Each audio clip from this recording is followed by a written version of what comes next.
오늘 말씀의 제목은 간증의 인생, 스토리의 인생이라는 제목으로 말씀을 증거하겠습니다. 호랑이는 죽어서 가죽을 남기고 사람은 죽어서 뭘 남기죠? 이름을 남긴다고 그러죠. 성도는 죽어서 뭘 남겨야 될까요? 간증을 남겨야 됩니다. 간증의 주인공들이 되시기 바랍니다. 우리 신앙인들은, 성도들은 간증을 남겨야 돼요. 이름도 아니고 가죽도 아닙니다. 김정태 씨가 쓴 스토리가 스펙을 이긴다라는 책이 있습니다. 한번 영상을 띄워주시면 감사하겠습니다. 이 책이거든요. 제가 수십 년 전에 이 책을 읽었습니다. 읽어볼 만한 책입니다. 젊은이들에게만 인기 있는 책이 아니라 굉장히 인사이트가 있는 책인데 다른 내용이 아닙니다. 아무리 스펙이 좋고, 요즘 스펙이라는 것은 학력, 학점, 경력, 자격증, 젊은이들 토익 점수입니다. 직장에 취직하기 위해서 자기의 스펙을 쌓는다고 그러죠. 고학력, 좋은 대학, 학점, 자격증. 그런데 아무리 스펙이 훌륭해도 스토리가 있는 사람들은 이길 수가 없다는 거예요. 그의 삶에 이야기가 있고 아름다운 감동의 메시지가 있는 사람은 이길 수가 없다는 거예요. 공부만 잘하고 자격증도 많고 아무리 뛰어나도. 요즘 대기업, 한국이나 미국도 마찬가지입니다. 스펙을 봅니다. 학력을 봅니다. 그러나 결국 스토리가 있는 사람을 뽑는다는 거, 그렇게 얘기하고 있습니다. 하버드 유니버시티 대학은 스펙을 보는 대학으로 유명하죠. 그런데 그 대학도 결국 3명의 검시관들이, 인터뷰를 하는 사람들이 결국에는 스토리를 본다고 합니다. 국민의힘 당대표였던 이준석 씨 아시죠? 젊은 분, 하버드 유니버시티를 나왔습니다. 스펙은 별로 좋지 않았어요. 그런데 스토리가 좋아서 하버드 유니버시티에 합격했다고 합니다. 여러분, 왜 성지순례를 갑니까? 그 땅에 스토리가 있기 때문입니다. 예수님의 흔적, 제자들의 간증이 있기 때문에 우리는 그 성지순례를 가는 것이지요. 혹시 여러분 엔젤리너스 커피 들어보셨습니까? 아직 미국에는 안 온 것 같아요. 한국에는 400개가 넘게 지금 이 커피점이, 저 커피점입니다. 엔젤리너스 커피. 아마 한국에 가셨던 분들은 저 커피점 지나가면서 보셨을 거예요. 우리 안에 천사라는 뜻이지요. 이 커피점의 창업주가 스토리를 입혔어요. 어떻게? 아주 짓궂은 천사가 있는데 그 천사가 하도 짓궂으니까 하나님이 벌을 내렸어요. 야, 너 너무 짓궂다. 너 세상에 내려가서 세상 사람들을 행복하게 해주고 와라. 그렇게 벌을 내렸습니다. 그랬더니 이 천사가 지구로 내려와서 사람들에게 어떻게 하면 행복하게 해줄까? 그래서 커피를 맛있게, 정통 커피를 잘 내려가지고 사람들에게 주니까 사람들이 행복해 하더래요. 그래서 엔젤리너스 커피, 천사가 함께하는 커피가 됐다는 거예요. 여러분에게 묻겠습니다. 커피들 좋아하십니까? 그냥 일반 커피 드실래요? 아니면 천사가 타준 커피를 드실래요? 예? 이왕이면 엔젤리너스 커피. 스타벅스는 별다방, 커피비는 콩다방, 이 엔젤리너스 커피는 천사다방이라고 합니다. 어찌됐든 스토리가 있기 때문에 사람들이 거기에 마음이 간다는 것이지요. 오늘 성경에 나온 요셉의 스토리, 요셉의 간증은 어느 누구하고 비교해도 정말 감동에 감동이 있는 그런 스토리죠. 여러분, 성경은 다 스토리입니다. 성경은 다 간증입니다. 여러분, 예수님의 제자를 보세요. 야고보, 요한, 베드로, 다 스토리가 있어요. 한 사람도 순교하지 않은 사람이 없어요. 다 순교해서 죽었고 다 스토리가 있고 감동이 있어요. 한 사람도 그냥 우연히 어쩌다가 평범하게 살다가 한 사람이 없어요. 사마리아 여인, 삭개오, 다윗, 욥, 다니엘, 삼손, 에스더, 기드온, 두보라, 모두 다 스토리가 있어요. 간증이 있어요. 오늘 본문의 주인공인 요셉은 더군다나 예수님과 많이 닮았습니다. 예수님이 은 30에 팔렸다면 요셉은 은 20에 팔렸어요. 정말 고난이 많았어요. 형들의 시기와 질투로 인해서 구덩이에 던져지고 노예로 팔려지고 감옥에 갇혀지고, 그것도 보디발의 아내를 성폭행했다는 누명을 씌움받고 얼마나 고난이 많은지. 찰스 스윈돌이라는 목사님이, 미국의 유명한 설교가이시지요, 요셉의 생애를 3단계로 나눴어요. 창세기 30장에서 37장까지, 태어나면서부터 17세, 17세까지 별다른 일이 없습니다. 그런데 늘 야곱의 12형제는 싸웠어요. 그리고 37장에서 41장까지 17세에서 30세까지 고난의 연속이죠. 제가 말씀드렸잖아요. 구덩이에 던져지고 노예로 팔려가고 성폭행범으로 누명을 씌움받아서 감옥에 들어가고. 여러분, 노예라고 생각하면 그냥 쉽게 생각하시면 안 돼요. 노예는요, 옛날 이 시대에 말하는 짐승이랍니다. 말하는 짐승. 그러니까 사람을 노예 취급했다는 것은 짐승 취급했는데 말을 할 줄 아는 짐승으로 취급했다는 거예요. 얼마나 노예가 비참한지 몰라요. 죽으라면 죽고 가라면 가고 오라면 오고 시키는 대로 다 해야 되는 게 노예입니다. 그 모든 노예를 다 견디고 성실하게 진실하게 살았는데도 누명을 씌움받고 감옥에 들어갔어요. 마지막으로 17세에서 마지막 죽을 때까지, 아니 30세에서 죽을 때까지, 창세기 50장까지죠. 요셉의 생애를 이렇게 3단계로 나눴는데, 여러분 처음하고 세 번째 어떻게 생각하세요? 평범합니다. 그냥 형제들하고 살다가 마지막 그냥 죽었어요. 그런데 두 번째 단계 17세에서 30세 때 얼마나 고난을 많이 당했는지, 그 이야기를 요셉에게서 인생에게서 빼면 볼 것이 없어요. 그에겐 간증이 없어요. 대장금이란 드라마 아시죠? 얼마나 우유곡절이 많습니까?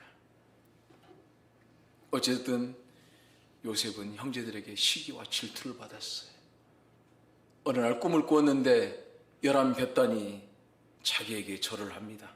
또 어느 날 꿈을 꾸었는데 형님, 그리고 자기 마지막 동생 베냐민, 이리 와봐, 내 꿈을 들어봐. 해와 달과 별들이, 11별들이 나한테 절을 해. 그래? 네가 왕 되려고 그러는가 보다? 그러고 끝났으면 좋았을 텐데. 아, 저놈 죽여야겠다. 왜? 야곱이 요셉을 너무 사랑했거든요. 너무 사랑해서 그냥 사랑한 게 아니라 아주 비단 옷, 좋은 색동저고리, 채색 옷을 입혔다고 성경은 말하고 있어요. 제일 좋은 옷을 요셉에게 입혔습니다. 시기와 질투로 시작된, 여러분, 질투는 나의 힘이 아니에요. 질투는요, 나를 죽이는 힘입니다.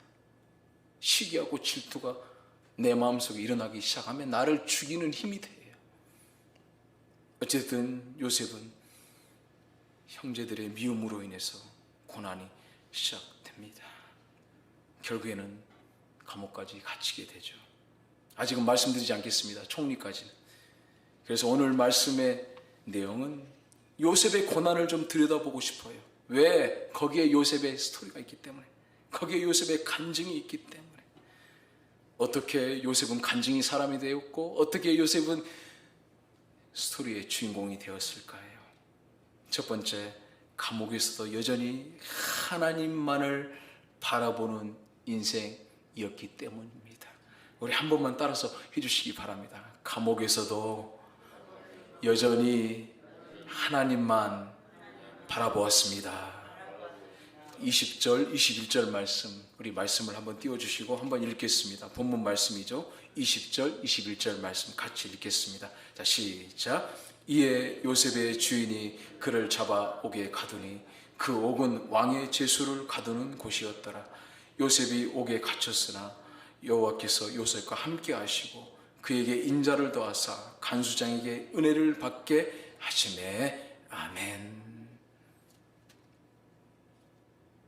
이스마엘 사람 미디안 상인에게 팔렸어요. 그리고 그 상인에게서 애굽의 시위대장, 오늘날로 말하면 경호실장이죠, 그 보디발이 요셉을 삽니다. 왜? 17세인데 아주 준수하고 잘생기고 아주 건강하게 생겼거든요. 그래서 요셉을 삽니다. 그래서 요셉을 사서 데려다 일을 시켜보니까 일을 참 잘해요. 성실하게 일하죠. 시간만 나면 기도하죠. 자기 맡겨진 일을 최선을 다해서 일을 하는 요셉을 보면서 보디발이 너무 마음에 들었어요. 너무 마음에 들었을 뿐만 아니라 오늘 39장을 집에 가서 읽어보십시오. 창세기. 거기 보면 모든 사람들이 요셉을 좋아했어요.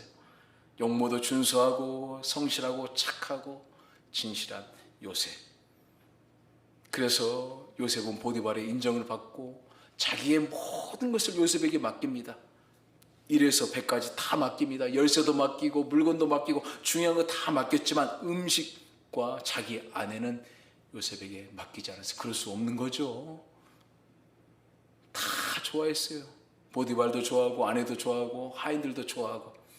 그런데 그 좋아하는 그런 차이점이 이 보디발의 아내가 요셉을 그냥 좋아했으면 좋았을 텐데 그냥 좋아한 게 아니라 이성적으로 좋아한 거예요. 자기 남편 보디발이 있는데도 이성적으로 요셉을 좋아한 것이지요. 오늘 말씀을 읽어보시면 7절, 10절, 12절에 보면 보디발의 아내가 계속해서 유혹합니다. 요셉, 우리 동침하자. 우리 요즘 말로 말하면 우리 바람피자. 이렇게 얘기한 거죠. 그것도 매일같이 영어 성경에 보니까 10절에 day after day 매일같이 계속 오늘도 내일도 계속해서 어느 날 갑자기 아무도 사람이 없습니다. 집에 사람이 없을 때 요셉이 옷을 붙잡고 오늘은 마음 먹은 거죠. 오늘은 꼭 우리 같이 동침하자. 그때 요셉이 다른 것은 다 허락했지만 허락하지 않은 것은 당신뿐입니다. 보디발 우리 시위대장이 나는 당신하고 하나님 앞에서 죄를 지을 수 없습니다. 옷을 버려두고 도망해서 나가버립니다. 이 아내가 그 옷을 붙잡고 하인들을 불러서 요셉이 나를 겁탈하려고 했다. 그리고 자기 남편이 돌아왔을 때 이렇게 해서 나를 겁탈하려고 했다라고 보디발 남편에게 얘기합니다. 요셉은 그 유혹에 넘어가지 않았어요. 여러분, 세상을 살다 보면 유혹이 많습니다. 이렇게 저렇게 타협하고 싶고 유혹에 넘어가고 싶고. 그러나 요셉은 이 유혹을 이겨냈습니다. 어떻게? 하나님만을 바라보았기 때문입니다. 할렐루야. 이게 바로 요셉의 인생이에요. 간증의 인생이에요. 간증의 사람은 그냥 우연히 어쩌다가 되는 사람이 아니에요. 유혹이 많아요. 환경과 상황이 큰 느닷없는 사고가 나기도 하고 뜻하지 않는 상처를 받기도 하고 오해가 있어요. 힘든 일이 있어요. 그래도 요셉은 하나님만을 바라봤다는 거예요. 왜? 오늘 20절, 21절에 보니까 하나님께서 요셉과 함께 하셨다라고 말하고 있어요. 어떤 순간에도 요셉은 하나님 바라보는 것을 멈추지 않았어요. 제가 섬겼던 바울교회 온파레 목사님이 늘 하셨던 얘기가 있어요. 지금 전주 바울교회는 한 10,000여 명 모이는 우리 교단 교회인데 그 당시 제가 섬겼을 때 5,000여 명이 됐습니다. 20년 전 얘기지요. 목사님이 거의 개척하다시피 교회를 성장시키고 목사님 한 게 하나님이 하신 거죠. 교회가 부흥되고 너무 성장하는 그런 상황이었는데 너무 여러 가지 오해의 말들을 많이 들었어요. 이렇게 저렇게 정말 저라면 견딜 수 없었을 것 같아요. 근데 목사님이 우리 부목사님들, 제가 수석 부목사였을 때 항상 하는 얘기, 사람이 1000마디 말을 하고 10,000마디 말을 해도 나는 변명하지 않으리라. 왜? 하나님은 아시니까. 하나님 내 진심 아시니까.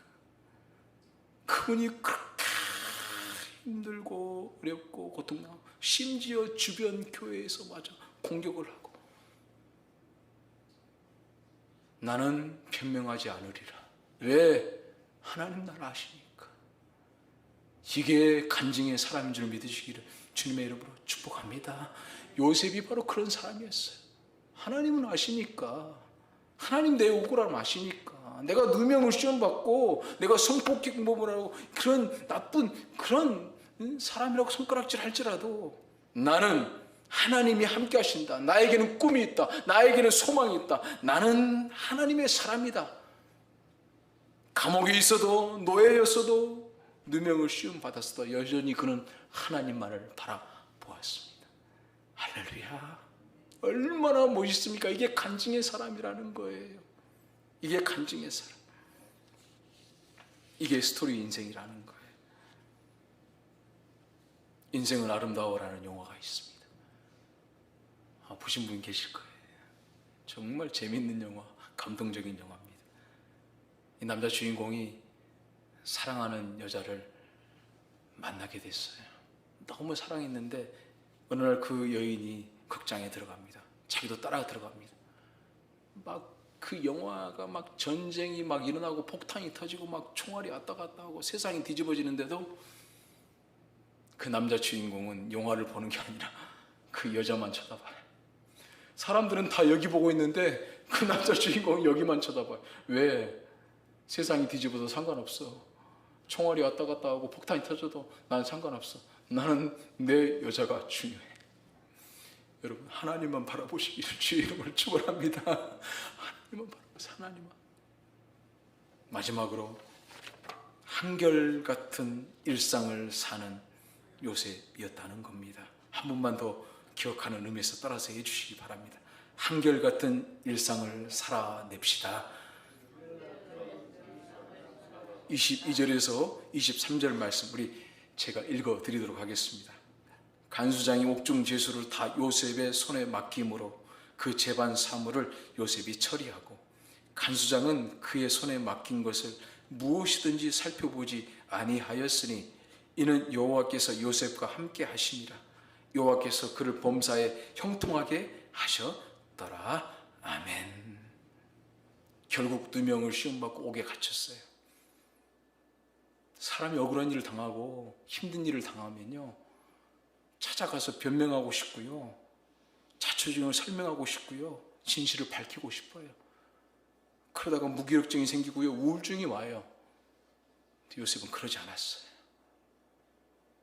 여전히 하나님 앞에서 일상의 삶을 살았어요. 어떻게?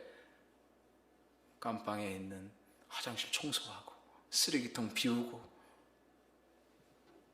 다른 사람들 빨래 세탁해 주고. 이게 요셉이었어요. 평범한 일상의 삶을 살았어요. 여전히 묵묵하게 한결같이.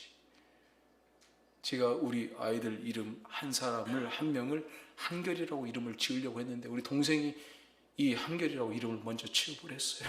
그래서 이름을 못 지었는데 이 한결이란 말 참 너무 좋습니다. 한결같은 사람. 여전히 묵묵히 그 길을 살아. 그 길을 가는 사람. 우보천리라는 말이 있죠. 소의 발걸음이지만은 묵묵히 가다 보면 천리를 간다는 거예요.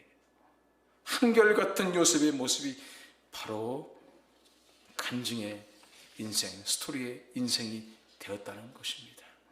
오늘 창세기 39장 6절에 보면 요셉의 용모는 빛이 났다고 그래요. 항상 얼굴이 빛이 났어요. 어떻게 빛이 날 수 있을까? 노예로 팔려갔는데, 누명을 시험 받았는데, 감옥에 갇혔는데 어떻게 그럴 수가 있을까? 왜? 한결같이 하나님 나와 함께 하실 거예요. 하나님이 언젠가는 나의 꿈을 이루어 주실 거예요. 내가 꿈이 있어. 비저너리였어요. 나에게는 소망이 있어. 하나님이 내 안에 계셔. 감옥일지라도 노예일지라도 내가 상처받고 누명 시험 받았을지라도 나는 이 길을 끝까지 걸어갈 거예요. 한결같이. 어떻게? 한결같이. 한 번만 말해 주십시오. 어떻게? 한결같이. 일상의 삶을 살아내는 요셉의 모습. 왜? 아직 베스트는 오지 않았기 때문에.